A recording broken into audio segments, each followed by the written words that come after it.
Ladies and gentlemen, boys and girls, children of all ages, this is Hopeful Chewbacca back at the Church of Chewbacca, and today we're going to go over the Team of the Week that came out February 3rd. There's some amazing cards in here. There's some 90 pluses. As you can see, Mcdavid and Draisaitl are on the little cover art here before you get into the challenge of Team of the Week through the squad battles. And the Oilers had an amazing week in the NHL. That's why they have 3 players that are in this Team of the Week. We'll go over all 3 in relatively decent. We'll go over all 3 in depth.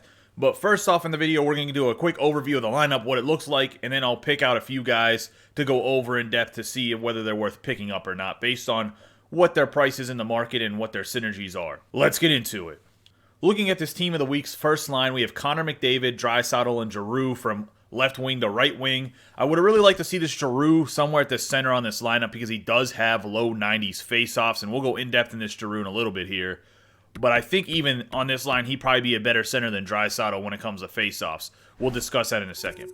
On the second line, we have James Van Riemsdyk, Jonas Donskoy, David Perron. The third line, we have Nathan Bastian, Carter Verhaeghe, Brandon Saad. The Colorado Avalanche also had a pretty good week. That's why Donskey and Saad are both on this team. On the fourth line, we have Chris DiDomenico, Hannes Jorgensen, and Pierre Oslund. For the defense, we have Quinn Hughes and John Carlson in the first defensive pair. The second defensive pair, we have Tyson Barrie and Rasmus Ristolainen. The third defensive pair, we have Tyson Hines and Jan Latner. For the goaltenders, we have Thatcher Demko and Vitek Vanacek. And essentially, this Vanacek has been playing nasty for the Capitals with some injuries. They have a goaltender. I believe he was actually the third goaltender coming into the season. He does have distributor. The only thing that I would say about this Vanacek is that he's only about 6'1", I believe.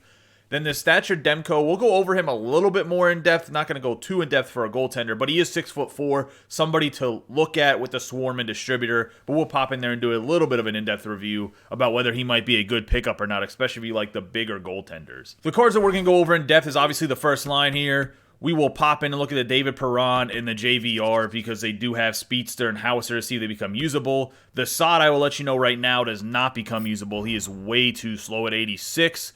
For the passing playmaker and thief. Now, if you need these two synergies, he might be worth picking up, but I'm not going to go too in-depth about him. His card's just kind of average. Another guy that can fit into a lineup, but it's more of a budget card. On the defensive end, we'll go over Hughes, Carlson, and Barrie. This Rasmus Ristolainen falls into the same category of just being a little bit too slow for me and not too useful because of it.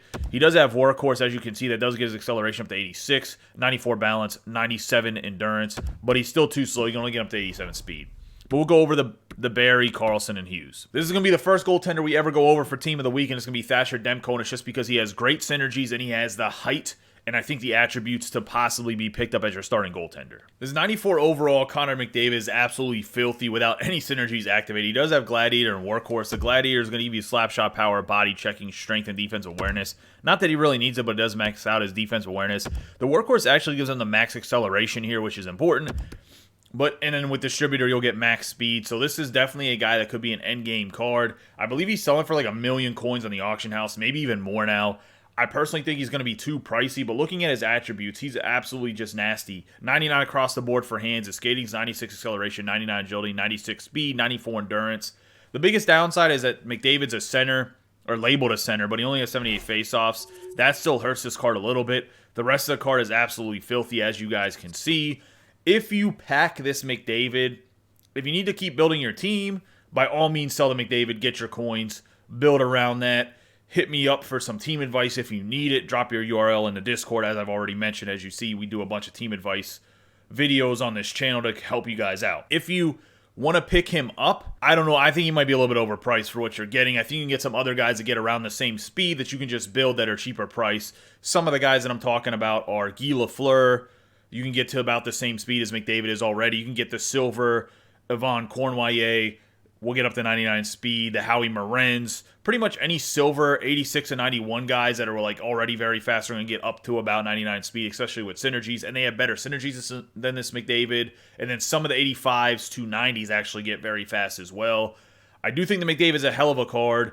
If you pack him and you have a absolutely nasty team already, put McDavid just in your lineup, because you can afford to not have to sell him for the coins. He's always going to have some sort of value. The price will obviously drop some over time, but this McDavid is a great card. Probably one of the best cards in the game so far.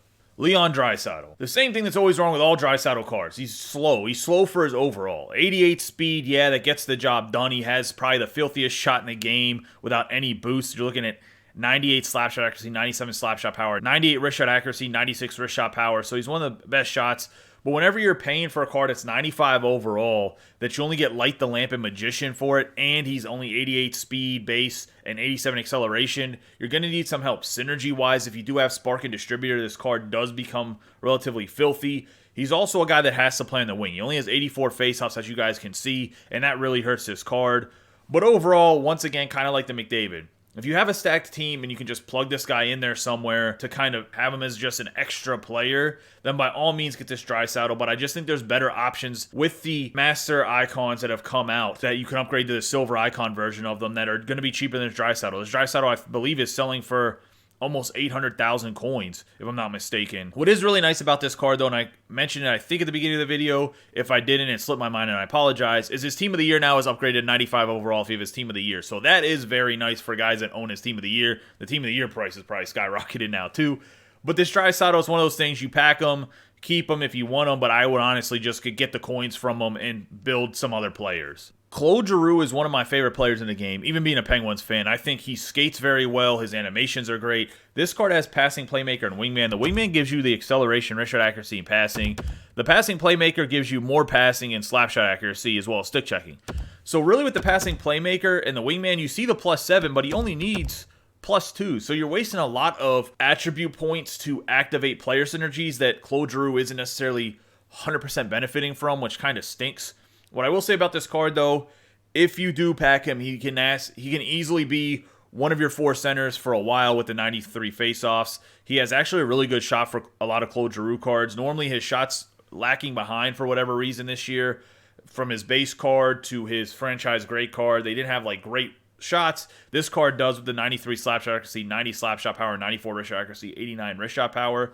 He has good skating with the 90 acceleration, 94 agility, 90 speed, average to above average balance though with the 87. His hands are filthy, as you've already noticed, 95 plus. Checking is great. I think he's a great two-way forward. You can play him anywhere in your lineup, whether it's left wing, right wing, or center. I think this Claude Giroux, and maybe I'll get some flack for this, out of the 3 guys on the first line, yeah, Mcdavid and Draisaitl are definitely better cards. I think Giroux has the most flexibility and also is going to be the most obtainable card out of the 3 of them. So I would say that Giroux is more of a keeper or a card to go out and get than the Mcdavid or Draisaitl because he's going to be more affordable, and I think that his attributes are very good, and you can use him all over your lineup. It's not kind of like he's stuck at right or left wing like the Draisaitl and Mcdavid are, in my personal opinion. But once again, I'm sure his price is outrageous, so I would honestly probably stay away from this card and just sell it. David Perron, I think, could be a budget beast. And the reason I'm saying this is because if you're looking at with the Speedster, you get up to 88 speed on this 86 overall here. He has a very good shot with the Speedster on his wrist shot to the 91 power, 87 wrist shot accuracy. I think that could be very good for the Perron. You can get him with the 91 speed, and I think he's probably going to be about 50K, maybe even less when it's all said and done and these cards have been out for a little bit. He has average to above average numbers for his hands. He has good checking with the defensive awareness and stick checking, as well as 84 body checking is not terrible. He also has Magician, which helps with the agility, deking, and puck control. If you want to get those 2 activated, I just think this Perron could be a good budget card. I really like the way this card looks for the price range that he's going to be in. He's a little bit slower, though. So if you can't activate Speedster and you don't have Distributor, I don't know if he's worth it. But for the price that he'll probably settle at, he could be a guy to look at as a budget card. James Van Riemsdyk, a.k.a. JVR, he's one of my favorite players. I've loved playing with this guy for a long time. I liked him whenever he was in Toronto. I don't like him as much when he's a Philadelphia Flyer. I know he was drafted by the Flyers, went to Toronto, came back to Philadelphia. I wish he would have just stayed somewhere else. He has 1 point for Howitzer, 1 point for Thief. The Howitzer does give you agility, speed, slap shot power, and wrist shot power. And with the Howitzer activated, this is one of the better 89s in the game, in my personal opinion. He can get up to 92 speed with the Howitzer and Distributor if you have Distributor your team. But his shot is one of the things that just really makes this card stand out. 91 slap shot accuracy, 96 slap shot power, 92 wrist shot accuracy, 95 wrist shot power with the Howitzer activated. His hands are going to be 91 plus across the board. His body checking is 86. He's 91 strength. Stick checking is 90, 86 defensive awareness. 86 defensive awareness is a little bit low for what I typically like, but he is 6'3", 217 pounds. So he has good size. The Thief does not necessarily help him out that much, so that's kind of a crappy synergy for a guy that's going to be on the wing. It does give you +5 for stick checking and faceoffs, but with the faceoffs, you're looking at it as he's never going to take any. So yeah, if you need maybe an extra guy to get Thief, okay, but if you do have Thief activated on him, he does get the 95 stick checking. Just another guy that I do think he will be a good price, because I don't think a lot of people are going to look at him and be like, oh man, let me pay a bunch for this 89 overall James Van Riemsdyk, unless I'm a Flyers fan. Quinn Hughes is a smaller defenseman at 5'10", 170 pounds. He's left-handed shooting. What I will say about this Quinn Hughes is I believe he has a 90 out that's from the NHL 2030 event, so his 88 should be very well priced for what you're getting. With 90 speed, 90 acceleration, 91 endurance. He doesn't have the best synergies. Like the Lamp's going to give you the balance, wrist shot accuracy, offensive awareness, and hand-eye, so that's not too great for a defenseman. Wingman does give you acceleration, though, with wrist shot accuracy and passing. So let's say you have Wingman and you have Distributor activated. You can give him 93 acceleration, 93 speed. Even with just Distributor at 93 speed, he'll be flying around at the smaller height, but you want to get him with a bigger body defenseman. I actually like the way they're paired on this team of the week with Carlson and Hughes. I think that's actually a pretty decent pair, although Carlson's very slow. We'll get to that in a second. As for the Hughes, he doesn't have a great shot. He's a great passer, great breakout man with the 92 passing, 92 puck control. His defensive awareness is actually really good. 91 defensive awareness, 90 stick checking, 89 discipline. So I like those numbers. Hughes is not going to throw the body around, as you can see, 80 body checking. I'm thinking his price is going to be anywhere from 70 to 80K, and I think that's a really good price for a left-handed defenseman in the game right now, especially for one of those middle tier to high end left-handed defensemen. I know there's a lot of like middle tier left-handed defensemen in the game, but he's starting to get to that higher end. He's very fast. I really like the way this card looks. If you can get him for that good price, I would go and pick this guy up. The 91 overall John Carlson, I still think this card's too slow for 91 overall, and I would avoid him before we get into going over him.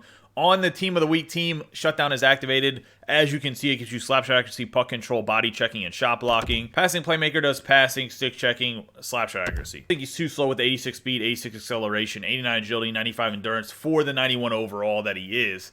I don't think he's going to skate well enough. He does have a good shot, 93 plus on the shot powers, 89 wrist shot accuracy, 88 slapshot accuracy. So a good shot. He has great hands with the 97 passing, even better checking category, 95 defense awareness, 96 stick checking.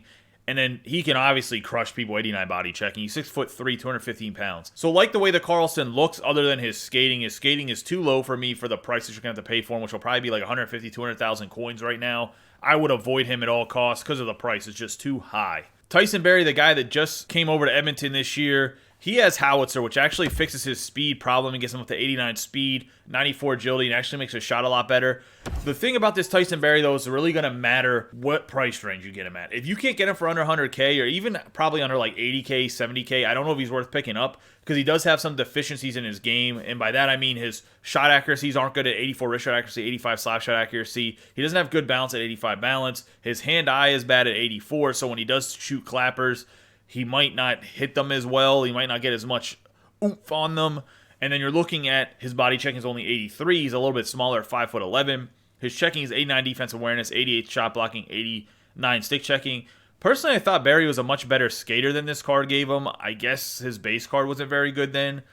I do think he could fall into that budget category that we've kind of talked about with the JVR and the David Perron, where if you can get him for a good price, he could be worth a look. But we got to kind of see what price range you're going to get him in. The Gladiator does actually fill out a few of his deficiencies and makes his body checking and strength better and the defensive awareness. I did want to mention that, but Howitzer is the key here, and that might be what holds his price up a little bit higher than it needs to be. Either way, I think he could be useful on a team, but you kind of got to see what his price is going to look like. The first ever Team of the Week goalie review, it's Thatcher Demko. He's 6'4", 192 pounds. He has 1 point for scoring, 1 point for distributor. As you guys know, those are good team synergies. For his glove and stick high is 89. His glove and stick low is 91. His speed is 84. His agility is 84. His vision's 90. His positioning is 90. His 5 holes, 84. Then for the rebound control, 74 aggression, 84 rebound control, 84 shot recovery. Very good aggression. The numbers for the rebound control and shot recovery aren't that great. On top of the speed and agility and 5-hole numbers. He looks a lot like the Connor Hellebuck that just came out for the 94 flashback event. They're almost identical if you really look at them. They're 6'4", about the same weight. They have about the same attributes. I think Hellebuck has a little bit better glove and stick low. I think Thatcher Demko has a little bit better positioning and vision. But they're pretty much the same car. But I will say this, Demko is better than that Hellebuck. So if you watched the other video and you were like, man, I'm really interested in that Hellebuck because he has distributor and barrage, This Demko actually has Swarm and Distributor, so better synergies, and they're about the same card. I don't know if they'll be about the same price, even though they're about the same card with Demko and the Hellebuck, and each of them are only out for about a week, so we'll kind of see what happens with them, but I do think this Demko could be somebody to pick up. Boys and girls, that's going to wrap up this review of the Team of the Week for February 3rd. Let me know what you guys think about this team. Do you think it's a good team? Do you think you're going to pick up any of these guys from the Team of the Week? I know there's at least somebody that pulled the Connor McDavid yesterday and sold him pretty much instantaneously for 1 million coins. Kudos to him. But what I will say is I do think there's some very good cards in the McDavid and the Draisaitl. It's just a matter of their price is going to be very expensive. The Claude Giroux, I think, is going to have the best overall value for what you're going to have to pay for him. That's just my personal opinion. I think Quinn Hughes will be kind of in the same boat. A lot of the other guys are going to be overpriced. We'll kind of see where Perron and JVR settles at. As always, I appreciate all your guys' support. Don't forget to subscribe, like, and share this video with any of your friends that play NHL 21. You guys have a great day, and be safe.